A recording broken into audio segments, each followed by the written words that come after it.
할렐루야.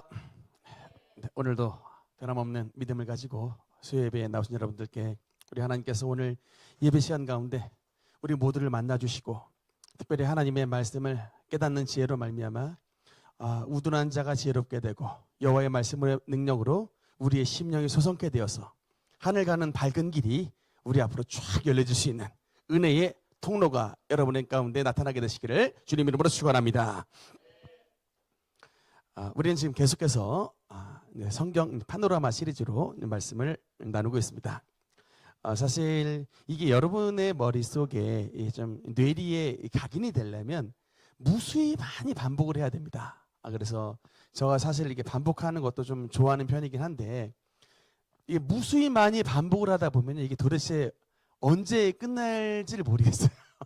끝없이 그냥 앞에만 계속 이제 하다 보면 뒤에 갈 길이 너무 멀다 보니까 이렇게 반복을 이렇게 좀 써면서 반복을 하고 싶지만 우리가 이제 시간 관계상 너무 많이 반복은 못하니까 여러분께 조금 이해를 해주시면 감사하겠습니다. 일단 구약의 목록을 잠깐만 그냥 우리 구두로 좀 해보겠습니다.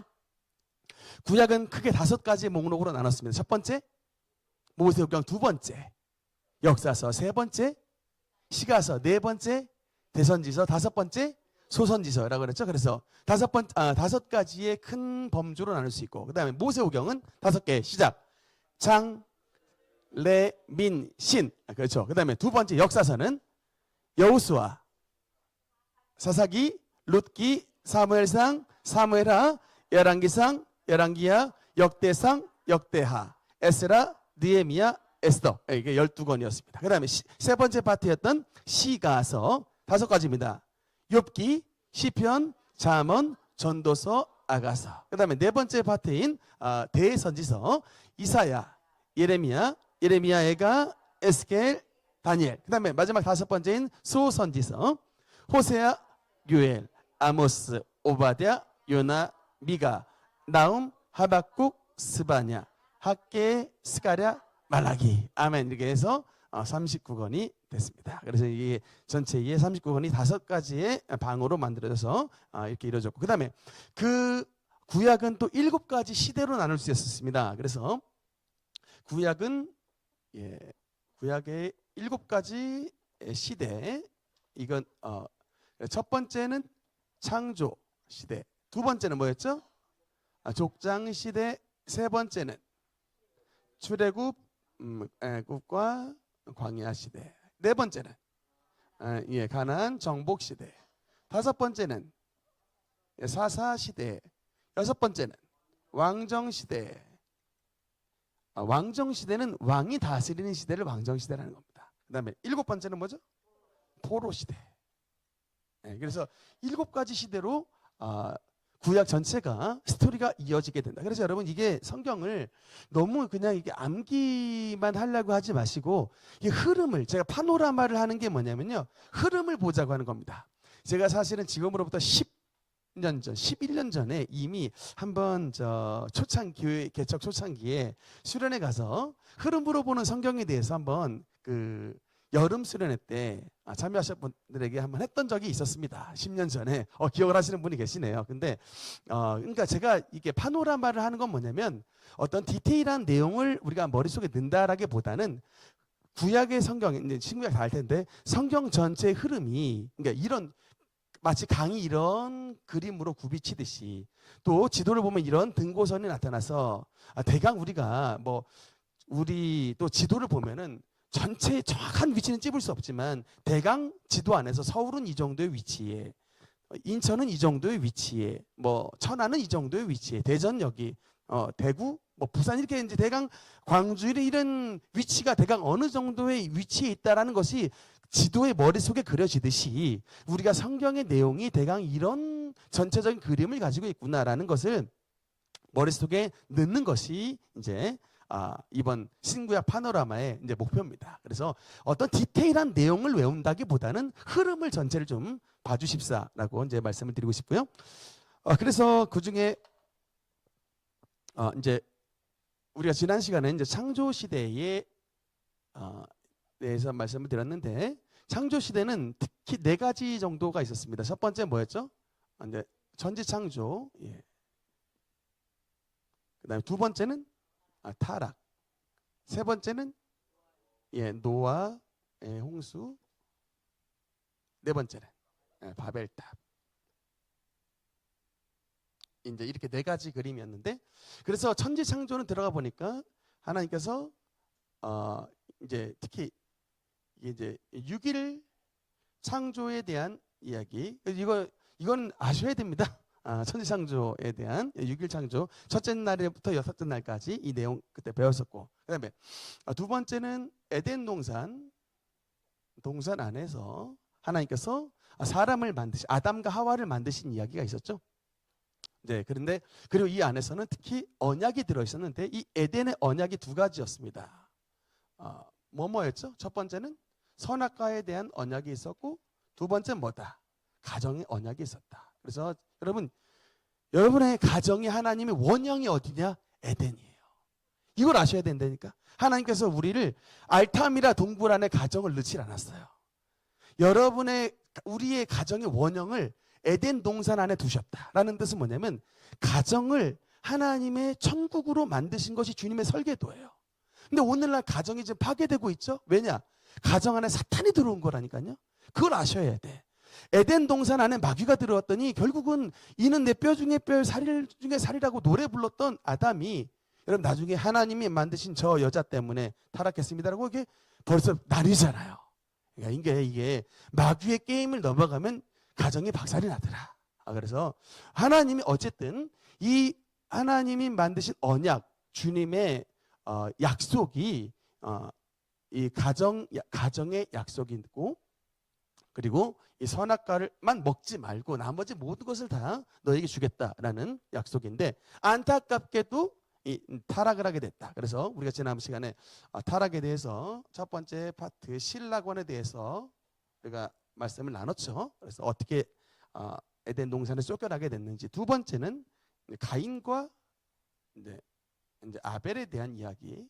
그래서 결국엔 이 가인이 아벨을 죽여서 제사 문제로 말미암아 결국 이제 갈라지게 됐다라는 말씀드렸고, 그다음에 마지막 파트가 뭐냐면 가인의 후예와 아벨 대신에 하나님이 누구를 주셨어요? 아벨이 죽고 나서 셋이 태어났죠. 그래서 가인의 후예 대 셋의 후예, 이 두 가지 그림이 있었는데, 특히 가인의 후예는 라멕이라고 하는 사람이 있는데 그에게서 3명의 아들들이 태어나셨다. 첫 번째가 누구였죠? 들에서 목축을 쳤던 야발을 들 야자로 외웠어요. 그래서 야발, 그 다음에 두 번째는 유발, 세 번째는 두발 가인. 그래서 다 조상인데, 야발은 목축의 조상, 유발은 음악의 조상, 두발 가인은 대장장이 이게 철 기계 제작 엔지니어죠. 요새로 말하자면 엔지니어. 그러니까 굉장히 이 라멕의 가문은 세상으로 말하자면 아주 다 가졌습니다. 문화도 가졌고, 목축, 가축 이름은 재산이기 때문에 돈 가졌고, 대장장이 무기를 만들기 때문에 무기를 가졌다. 힘도 세고 돈도 많고 문화를 가졌던 굉장히 라멕. 그래서 이 가인의 후예는 하나님을 떠난 세상에 그러니까 세상에 제국을 쌓는 사람들을 뜻하는 거예요. 반대로 여러분, 이 셋의 후예 누구 나왔죠? 첫 번째 에녹, 그 다음에 두 번째 누가 있었습니까? 무드셀라. 세 번째 노아. 이렇게 사실은 여기 뭐 에누스도 있고요, 게난, 마할랄렐 여러 이름들이 다 있는데, 어쨌든 에녹은 하나님과 동행했다. 무드셀라는 969세로 가장 오래 살았다. 그 다음에 노아는 이제 의인이었다. 그래서 이렇게까지 제가 지난 시간에 말씀을 드렸습니다. 그래서 이제 두 번째 파트인 두 번째 파트인 타락까지 말씀을 드렸고, 오늘은 이제 노아의 홍수부터 보겠습니다. 흐름을 좀 보시면 돼요.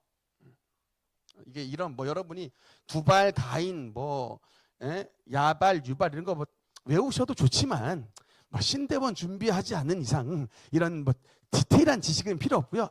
어쨌든 가인의 후예였던 라멕의 이 파트가 있고 또 경건한 하나님의 후예였던 셋의 후예가 있었다라는 것인데, 세 번째 파트 이제 노아의 홍수입니다. 보겠습니다. 첫 번째. 그래서 이제 일단 홍수, 노아의 홍수 파트인데, 첫 번째 발단. 왜 홍수가 나게 됐을까요? 발단. 여러분이 아시는 대로 말하면 돼요. 일단 뭐 때문에? 죄가 많았죠. 근데 여러분, 죄가 많은 정도가 아니고 죄가 옛날 성경에는 관영했다. 지금 성경에는 가득, 그러니까 성령 충만, 이게죠. 충만. 그게 아니라 이 시대는 죄의 충만.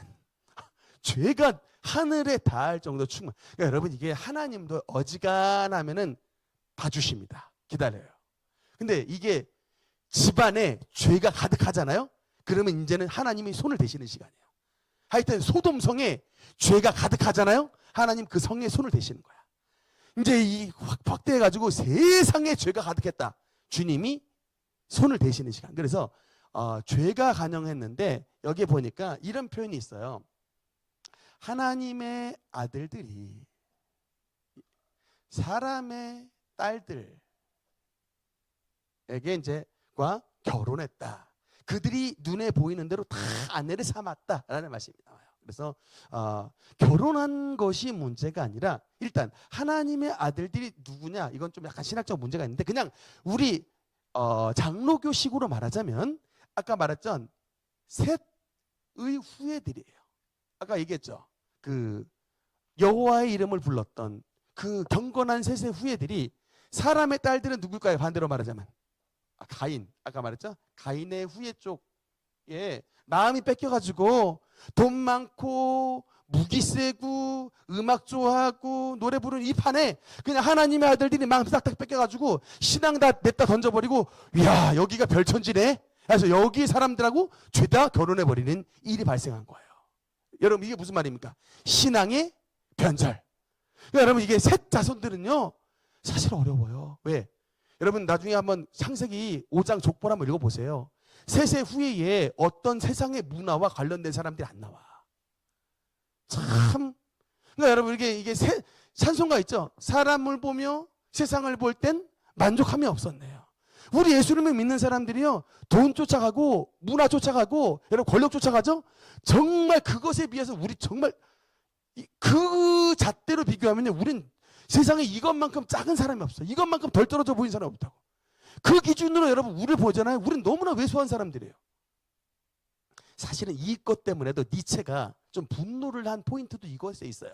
이게 세상을 향한 이게 막 좀 이 동기를 기독교인들 약화시킨다, 막 좀 이렇게 약간 이 지점을 좀 뽑았던 게 있는데, 그러니까 우리가 신앙이라고 하는 관점을 버려버리면 우리는 정말 아무것도 아닙니다. 근데 이게 뭐냐면, 여러분 진주족에 이게 있어서 가장 핵심이 뭐예요?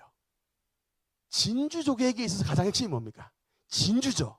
근데 진주족애들이 비교했을 때는요, 진주족애들이 조개들이 서로 비교했을 때는 더 그 등치도 크고 이쁘고 겉모양 반짝반짝하고, 자기들끼리 봤을 때 이 기준이 누가 더 예쁘고 잘생기냐, 조개들이 봤을 때는 진주조개가 제일 예뻐 보이지 않아. 근데 사람의 관점에서 딱 봤을 때는 그 속에 진주가 들어있는 게 최고예요.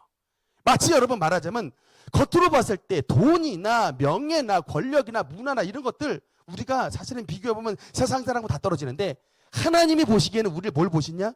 마치 조개 속에 진주가 있어야 진짜 최고 조개듯이 우리 속에 믿음이 있어야 하나님께서 저와 여러분을 최고로 바라봐 주시는 것입니다. 근데 안타깝게도 이 시대에, 노아의 홍수 시대에 있는 사람들이, 이 하나님의 아들 셋의 후예들이 사람의 딸의 문명에게 완전히 싹 다 뺏겨가지고 완전히 신앙 다 잃어버렸어요.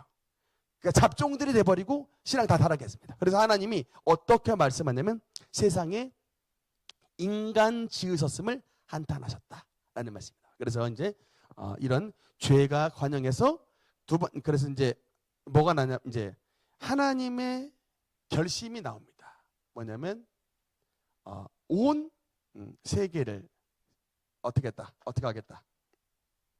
하나님의 결심은 홍수로, 홍수 심판입니다. 하나님의 결심, 홍수 심판이 모든 피조물들을 다 없애버리겠다. 여러분 이게 우리에게 굉장히 경고를 주신 말씀이에요. 여러분 사실은 성경에 하나님은 후회하심이 없다라고 나오지만 오늘 말씀에 보면 하나님의 후회가 나와요. 여러분 이게 그걸 아셔야 돼.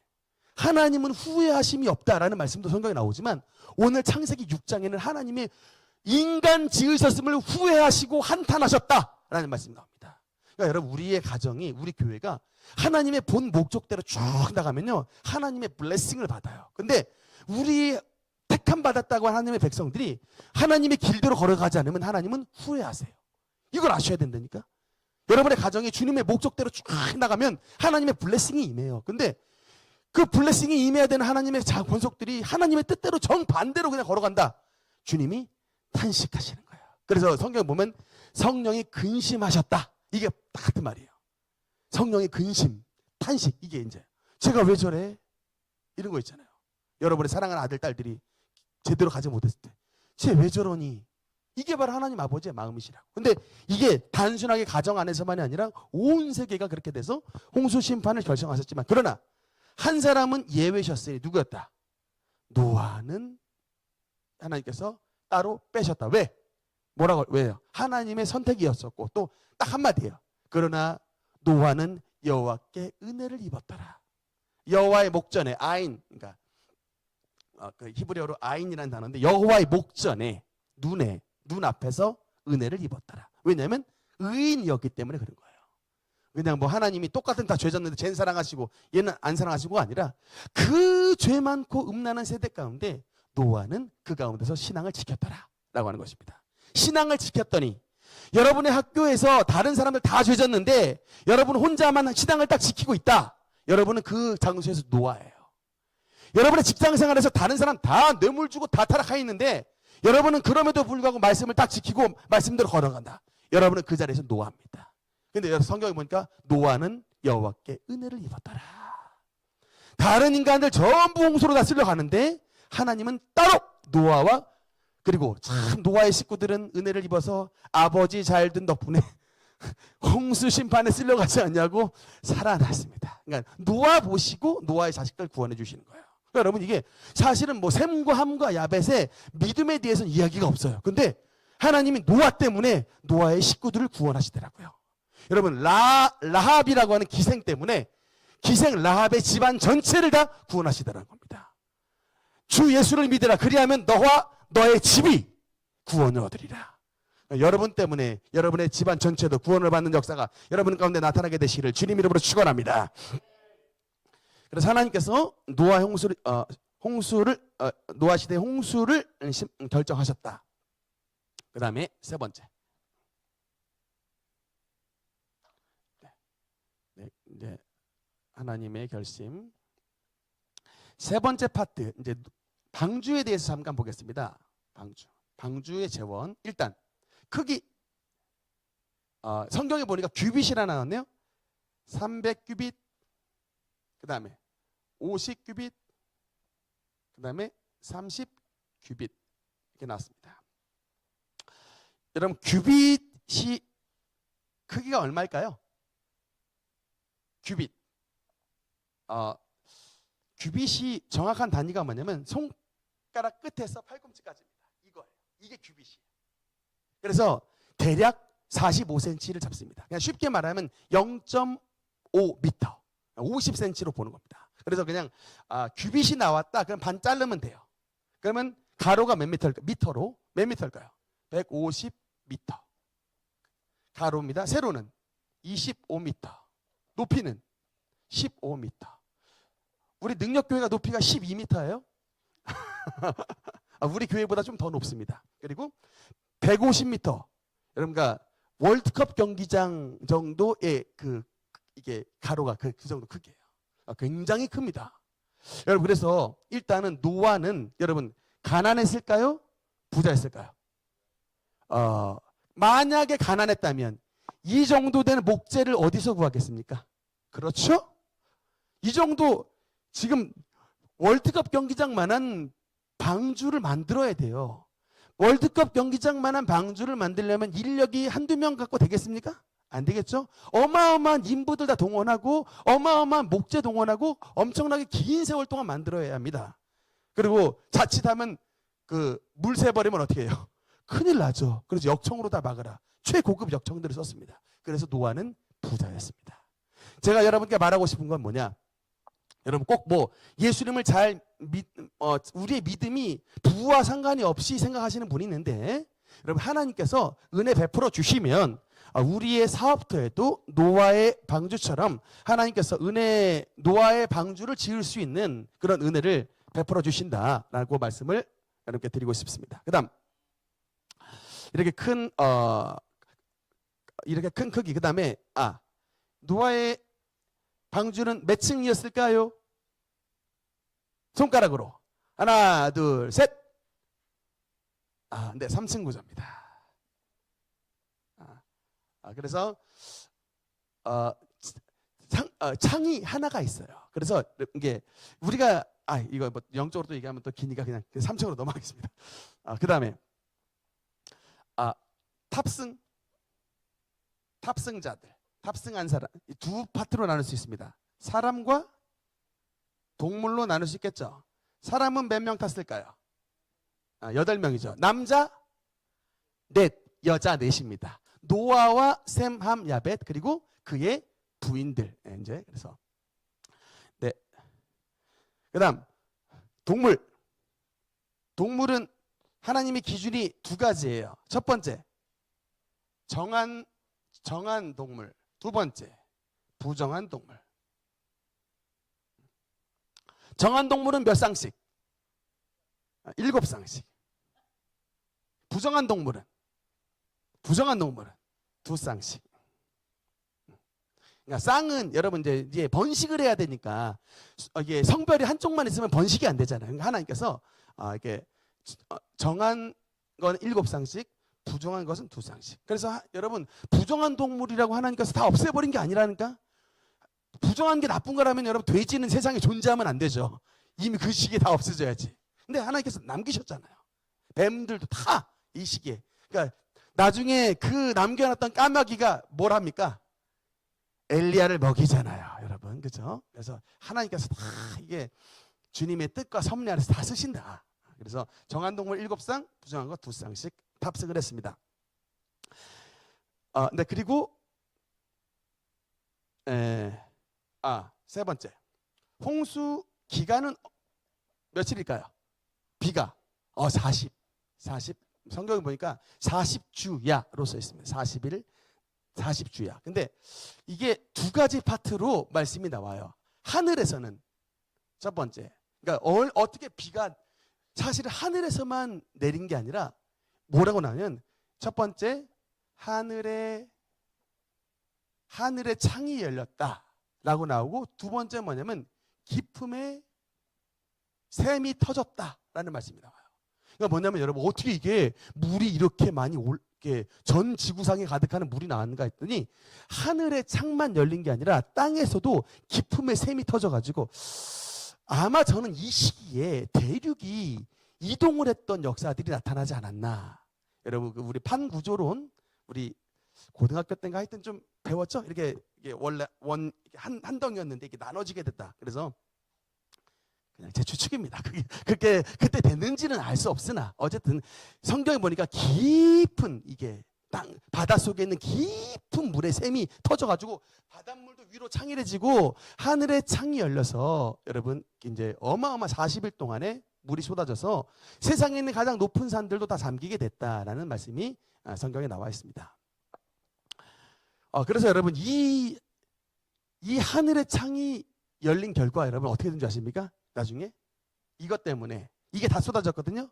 수명 단축. 가장 결정적 원인이 이것 때문입니다. 하늘의 창이.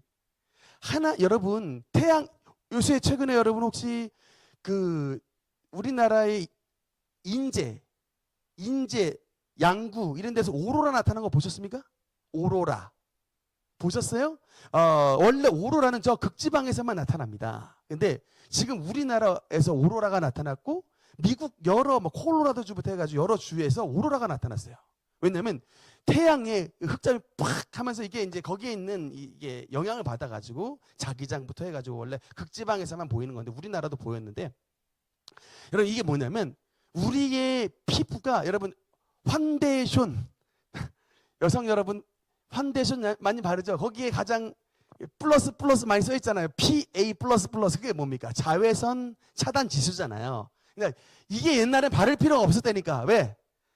하늘의 창이 다 막아주셨어. 피부 노화가 안 됐어요. 하늘의 창이 이 태양에서부터 날라오는 모든 이게 나쁜 광선들 다 막아주셨다고. 그러니까 그 시대에 무두셀라 같은 969세 같은 이게 긴 수명이 가능했는데 이게 사라지고 나니까 여러분 노아의 홍수 이후에 수명이 급격하게 줍니다. 900세를 넘어갔던 평균 900살 정도 살았던 사람이 이제 막 아브라함 시대가 되면 뭐 200대, 100대 이렇게 줄어들게 돼버리는 거예요. 근데 더 시간이 지나니까 점점 더 줄죠. 하여튼 하나님께서 만드신 원형이 파괴되면 이게 우리 인간에게 너무나 안 좋은 거야. 여러분 사실 저 뭐 이게 좌파들이 환경운동하지만 그건 우리가 환경운동은 당연히 우리 해야 돼요. 왜? 하나님이 만드신 피조세계를 우리가 지켜야 됩니다. 그러니까 우리가 뭐 환경단체를 욕하는데 환경 보호하지 말자라는 얘기가 아니라 반기업 정서 때문에 문제가 돼서 그렇지 당연히 하나님이 만드신 피조세계를 우리 주님의 자녀들이 모든 환경을 보호해야 되는 그거는 정말 저와 여러분의 사명이에요. 정말 환경 파괴 앞장서면 절대 안 됩니다. 지켜야 돼. 하나님이 만드신 환경 파괴돼서 하늘의 창이 열려버린 순간 인간들 수명 단축이 이렇게 돼버렸다. 참 안타까운 일입니다. 어쨌든 40일간의 이제 비가 내려서 온 세상까지 가득 차게 됐고 네 번째 이제 그 다음에 홍수 후에 하나님의 두 가지 그 상징물들이 있었습니다. 땅이 말랐는가를 확인하는, 땅이 회복됐는가를 확인하는 새가 뭐였죠? 비둘기. 그래서 비둘기 이게 왜 회복의 상징이에요. 땅의 잎사귀가. 까마귀는 안 돌아왔습니다. 왜 그럴까요? 땅이 안 말라서도 까마귀 내보냈는데 다시 되돌아오지 않았던 게 뭐냐면 죽은 시체들이 많아가지고 그거 쪼아먹느라고 안 돌아온 거예요. 배부른 그냥 탐욕에 까마귀가 여러분 식성이 장난이 아니게 개걸스럽습니다. 절대 이게 먹을 거 보고는 이게 빽하질 않아요. 그래서 탐욕스러운 성도의 상징이 까마귀. 예. 근데 여러분 비둘기는 어때요? 잎사귀를 물고 탁 노아이가 오죠. 회복이 됐다. 그래서 이게 이제 비둘기는 회복과 생명의 상징인 거예요. 그래서 그다음에 한 가지 더 상징물이 있습니다. 주님께서 주시는 무지개. 무지개. 이 무지개는 뭡니까? 하나님께서 다시는 이 세상을 멸망할 홍수가 다시금 나진 않는다. 홍수는 나지만 세상을 물로 심판하시지 않겠다고 하는 하나님의 언약의 약속입니다. 이렇게 여기까지 홍수에 대해서 보고요. 그 다음에 이제 홍수 심판 후에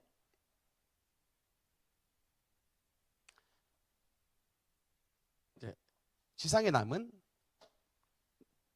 노아의 아들들. 노아의 아들들 사건이 나오면 성경에 한 가지 기록되어 있죠. 첫 번째 발단. 발단이 안타깝습니다. 노아가 뭘 마시죠?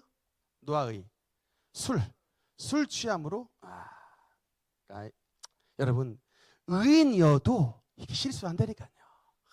여러분 지금 뭐 목사, 뭐 권사님, 뭐 집사님 지금 뭐 순간 방언하고 막 성령 충만 받았다고 막 너무 이렇게 좋아할 게 아닌 게 홍수 심판을 피해 갈 수 있었던 의인이었던 노아도 시간이 지나고 나니까 이게 술 취해가지고 참 이게 그 가족의 이게 분열과 이게 뭐 저주의 발현에 이게 동기부여가 됐어요. 이게 어쨌든 뭐 날씨가 바뀌어서 그랬다 한번 얘기도 있지만 어쨌든 발단은 노아의 술 취함인데 그래서 이 경과가 어떻게 됐죠? 아들들의 태도가 둘로 나눠집니다. 셈과 야벳이라고 하는 아들들은 아버지가 이제 이게 벌거벗었는데 벌거벗은 몸을 셈과 야벳은 덮어줬다. 덮어줬다. 근데 함은 고발했다. 이게 이제 드러냈다. 오픈했다. 근데 여러분 이게 창세기적인 어휘가 있어요. 여러분 이게 어휘가 이게 뭐랑 좀 봐야 되냐면 에덴 동산에서의 사건입니다. 에덴 동산에서 고발을 한 놈은 뭐예요? 누구예요? 뱀이 누가 너의 벌거벗음을 고하였느냐? 그 고함입니다. 근데 하나님께서 그 아담과 하와를 낙원에서 보내실 때 입혀주신 게 뭐예요? 가죽옷으로 덮어주셨죠? 은혜의 상징입니다. 그래서 이게 셈과 야벳은 아버지의 실수함을 덮어주는, 이게 긍휼과 사랑으로 덮어주는 그리스도의 보혈의 이 계통의 은혜의 상징이었던 반면, 함은 아버지의 이 치부를 보고 덮어주지 않고 고발했다. 이게 뭐냐면 이게 이제 말하자면 사탄적인 속성이 이제 있는 거예요. 딱 보자마자 여러분과 이게 이제 참 이게 문제라니까요. 오늘날 여러분 지금 우리 시대가 뭐냐면 고발의 시대, 고발의 시대. 여러분 정신 바짝 차려야 돼. 이게 고발이 여러분 정의가 아니에요. 진짜입니다. 여러분 스스로 누군가 봐가지고 여러분 찍어 고발한다면 여러분 나만 아는 사람이 있겠습니까 여기죠? 우리 중에 죄 없는 사람 있어요? 솔직히 죄 없는 자가 다 돌로 쳐야지. 근데 여러분 지금 보니까 SNS부터 해가지고 너도 막 찍어대면서 고발하기 바빠. 저는 지금 우리의 시대가 정말 함을 향해 달려가는 시대 같아요. 정말입니다. 도대체 긍휼이 없어. 교회 안에도 찌끔 뭐 잘못했다면 고발이야. 저 참 이게 그래서 가슴이 아픕니다. 그러니까 은혜 물론 뭐 덮는다고 능사냐 뭐 또 그건 아닌데, 그러니까 이게 다 문제라니까요. 회개해야 될 사람은 또 회개해야 되는데 회개 안 하고 지금 또 막 그냥 또 덮어줘야 될 사람 맨날 고발하고 있고, 회개가 일어나지 않는 교회, 고발이 난무한 교회. 이게 같이 다 사탄이 아주 그 춤추는 판 된 거예요. 하나님의 성령이 역사하시면 우리 속에 하나님이 책망을, 죄에 대하여 의에 대하여 심판에 대하여 책망하셔서 하나님의 사람으로 돌이키게 만들어서 회개하게 하시는데, 이게 마귀가 역사하니까 회개하지 않아. 또 교회에 덮어줘야 되는 이런 셈과 야벳들이 나와야 되는데 맨날 고발만 해. 그러니까 이제 마귀가 판테에서 다 나눠지고 네가 잘못했다 정죄만 하다가 교회는 그냥 4분 5일 찢어져 버리는. 교회만 그럽니까? 여러분의 가정은 안 그래요? 여러분의 가정은 지금 안 그러냐고. 서로가 남 탓하고 있잖아요. 네가 잘못했잖아. 네가 돈 못 벌었잖아. 네가 무능하잖아. 그런 오늘 서로 고발전만 하고 있어요. 그러니까 여러분 이게 이제 우리가 좀 한 박자를 쉬고 이게 고발하기 전에, 누군가 자꾸 정죄하기 전에 하나님의 말씀으로 참 나를 자신이 비춰봐서 그때 그래 내가 이걸 할 만한 자격이 있는 사람이냐.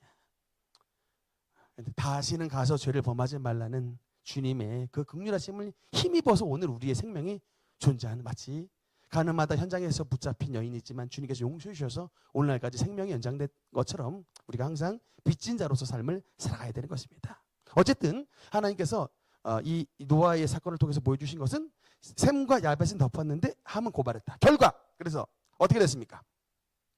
이제 결과는 셈과 야벳은 뭘 받았다? 축복을 받았는데 함에 저주를 받았죠. 조금 더 조금 집으면 함의 아들이었던 가나안이 저주를 받았습니다. 저주받았습니다. 간단하게만 말하겠습니다. 셈은 장막에 거하리로다. 그래서 하나님께서 이게 셈의 하나님 여호와를 찬송하리로다 했죠. 셈에게 뭘 줬어요? 하나님의 메시아가 셈의 후손으로서 올 것이다 라고 하는 신앙의 복을 줬습니다. 셈은 신앙, 야벳의 하나님을 창성케 하시리로다. 창대. 그래서 여러분 유럽 사람들, 서양 사람들이 창대케 되는 복을 받은 거예요.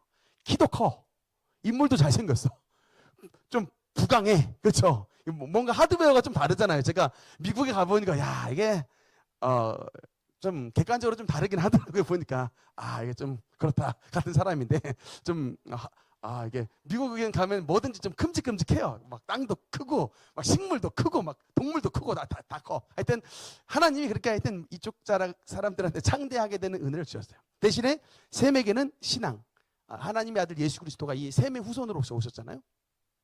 근데 함은 이제 이게 고발한 것 따라서 이제 함의 아들 가나안 저주를 받아가지고 그 유명한 가나안 여러분 7족속 그 가나안이에요. 여러분 가나안 땅 그 가나안입니다. 함의 아들이에요.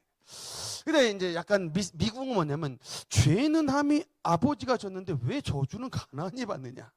이게 제가 그래서 지난주에 또 말씀을 드렸습니다만 이게 가계에 흐르는 저주의 여러분 이게 그 자락이 있는 거라니까요. 어떤 연결고리가 있는지에 대해서 좀 설명이 필요한데 그래서 혹자는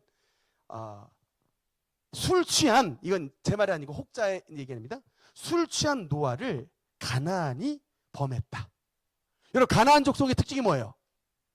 범죄가 성범죄예요. 레위기 18장 나와 있는 막 입에 담기도 흉측한 수많은 성범죄를 저질렀는데 그 중에 대표적인 게 바로 동성애예요. 이 가나안의 후예들이 여러분 그 가서 만든 성이 다 소돔이고 그래 그 가나안 땅에 여러분 동성애로 말미암아 심판된 거예요. 그 선조가 가나안. 그래서 어떻게 설명하냐면 가나안이 술 취한 노아를 범했고 그 범하는 장면을 본 함이 봤다. 보다라는 게 라아라는 단어인데 히브리어로 어쨌든 그래서 같은 나쁜 짓을 한 거죠.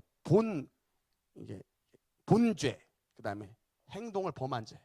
어쨌든 그렇게 해석을 하시는 분이 있는데 뭐 타당하다고 봅니다. 어쨌든 이렇게 그래서 노아의 후손들이 이렇게 이제 이런 셈과 야벳은 하나님의 축복을 받는 자들이 됐지만 함은 고발을 받고 그의 후손들이 저주를 받았다라는 얘기입니다. 그다음 마지막 네 번째 파트 바벨탑까지 보겠습니다. 바벨탑 첫 번째 장소가 어딜까요? 어디 평지일까요? 시날이라고 하는 간단하게 보겠습니다. 시날 평지는요 지금 중동 땅입니다. 부르즈 할리파 여러분 아시죠? 부르즈 할리파 버즈 두바이 옛날 이름 세계에서 제일 높은 빌딩이잖아요. 그 땅 세계에서 제일 높은 지금 부르즈 할리파가 있던 자리가 여러분 바벨탑 자리예요. 여러분 그 땅에 이게 탑을 쌓고 싶나 봐. 하여튼 알 수가 없어. 세계에서 지금 제일 높은 탑을 쌓는 부르즈 할리파 자리가 여러분 바벨탑이 있었던 자리입니다. 그러니까 여러분 항상 그래서 바벨 이거는 항상 하나님을 대적하는 장소예요. 이 중동 지방. 그래서 그다음 이것을 쌓는 이게 주동자. 바벨탑을 쌓는 주동자가 누구예요? 주동자라고 이게 뭐래? 좋게 이름합시다. 건설자. 단어가 너무 이렇게 좀 세잖아요. 주동자 말고 건설자. 누구죠? 구스의 아들 니므롯이죠. 이 사람은 아셔야 됩니다. 니므롯.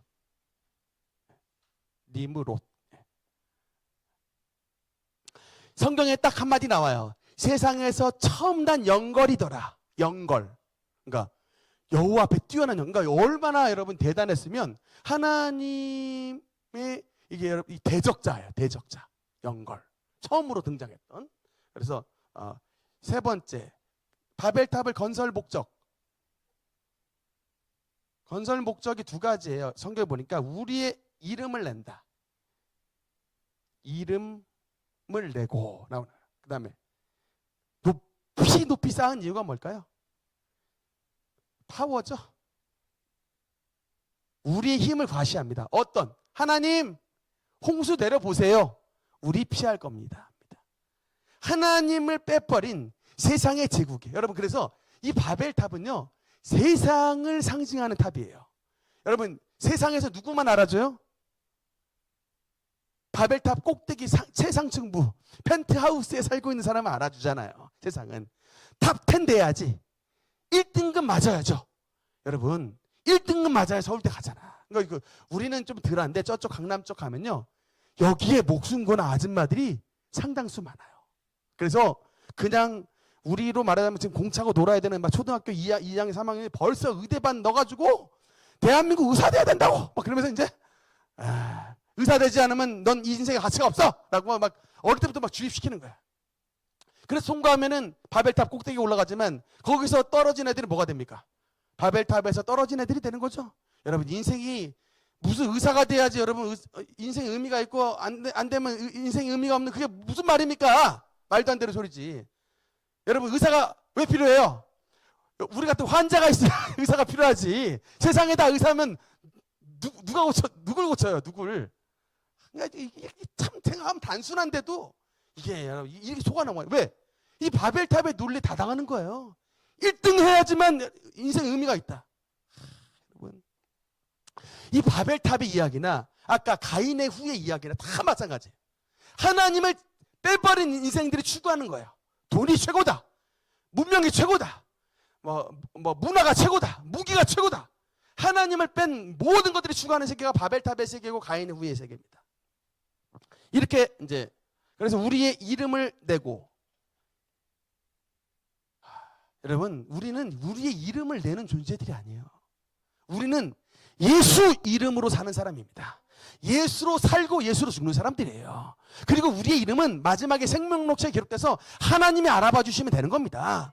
여러분 우리의 이름이 바벨탑 꼭대기에 붙어야 인생 뭐 의미가 인생은 그 여러분 바벨의 세계에 놀리지. 우리는 그냥 예수님 닮아 그냥 우리 하나의 미라로 살겠습니다라는 인생으로 살아가는 거예요. 그러니까 하나님이 알아봐 주시는 겁니다. 입신장명이 저와 여러분의 목표가 되어서는 안 된다. 아시겠습니까? 그래서 어쨌든 얘들은 자신의 이름을 내고 자신의 힘을 오픈했던 사람들인데 그래서 이것의 결과는 어떻게 됐습니까? 성경 보니까 하나님이 강림하셨어요. 하나님이 회의를 성부, 성자, 성령의 회의를 거쳐서 야 이거 가만두면 안 되겠다. 흩어버려야겠다. 여러분 이게 뭐냐면 이머전시 상황인 거예요. 이게 보통 사건이 아닙니다. 하나님이 회의하셔가지고 강림하셨다라는 것은 이 당시에 바벨탑과 니므롯이 만든 이 세계가 엄청나게 센 파워를 가지고 있었다는 거예요. 하나님이 이 대책을 세우실 정도로 하나님께서 대책을 세우셨습니다. 강림하셔서 뭐다? 이때의 언어 혼잡. 언어를 흩어버린 거예요. 내가 니므롯 별로 안 좋아해. 니므롯 없었으면 영어 공부 안 해도 되잖아요. 우리 지혜 집사님은 아닌가? 네, 어쨌든 뭐 이런 언어들 분화로 말미암아 지금 이제 말이 안 통하는 세계로 갈라지게 된. 원래 이전에는 세상의 구음은 하나였는데 이 바벨탑 사건으로 말미암아 언어가 혼잡게 돼버리고 어떻게 됐냐면 그 결과 흩어졌다. 그래서 여러분 사실은 이게 하나님의 뜻을 준행했더라면 이렇게 막 흩어지지가 않는데 하나님께 대항하고 자신의 이름을 내려고 하는 순간 흩어져 버리고 혼잡게 되라. 바벨의 뜻이 뭐다? 혼잡이에요. 케이아스입니다. 바벨 혼잡이에요. 그러니까 여러분 우리가 하나님 빼고 돈 추구하잖아요. 여러분의 사업과 여러분의 가정은 바벨이에요. 이걸 아셔야 된다니까. 왜 돈 벌려고 합니까? 여러분 왜 좋은 대학 가려고 해요? 내가 요새 학생들 보면 주객에 전도되는 애들이 많아. 입으로는 하나님의 영광을 위해서 하겠대. 그래놓고 교회 안 와. 어떻게 하나님의 영광을 위해 어느 때 살겠느냐라고 질문하는 거야. 내가 정말 물어보고 싶다. I have a question. 진짜 내가 진짜 물어보고 싶다. 어느 때 하나님 위해 살겠냐? 지금 이 자리에서 하나님 신앙 안 지키고 자꾸 공부해, 자꾸 양보하는데 정말 좋은 대학 들어가면 그 머리 좋은 애들이 같이 경쟁해야 되는데 그때 어느 순간에 하나님을 위해 살겠는가? 사업도 마찬가지예요. 지금 이 벌이에 하나님 앞에 물질도 안 드리고 시간도 안 드리면서 하나님 앞에 언제 맨날 기도하면 하나님 앞에 드리겠대. 내가 묻고 싶습니다. 어느 때에 하나님을 위해서 살겠는가? 결론은 뭔지 아십니까? Now예요. 지금. Right now. 지금 순간. 지금 이 순간. 이 자리에서 충성한 자. 작은 것에 충성한 자에게 내가 너에게 큰 것을 맡기리니. 아멘입니까? 그것이 하나님의 축복의 원리입니다. 그래서 흩어져 버렸다. 네. 원래 오늘은 이제 족장 시대까지 들어가려고 했는데 오늘 창조 시대로 마무리하도록 하겠습니다. 기도하시겠습니다.